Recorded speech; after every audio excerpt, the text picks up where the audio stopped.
पुण्यात महागड्या कारच्या धडकेत तरुण आणि तरुणीचा मृत्यू। अल्पवयीन कार चालकावर गुन्हा दाखल। पार्टीकडून परतताना भीषण अपघात।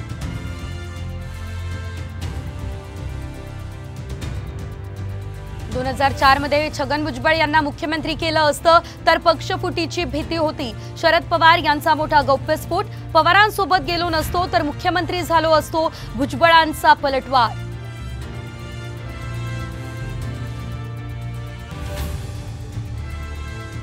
मुलगी आणि पुतण्या असा भेद मी कधीच केला नाही। अजित पवार यांना कायम सत्तापद दिली।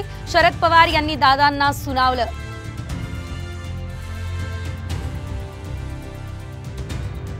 दोन 2019 पर्यंत एकनाथ शिंदे यांच्या मुख्यमंत्रीपदाला भाजपसह अजित पवार, तटकरे आणि भुजबळांचा विरोध होता। संजय राऊत यांचा मोठा दावा।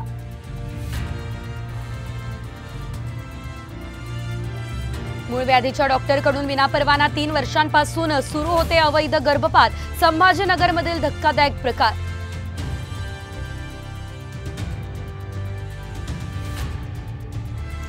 सोनं 76,200 रुपयांवर। सोनं प्रति तोळा 1,000 तर चांदीच्या दरात प्रति किलो 3,000ची वाढ।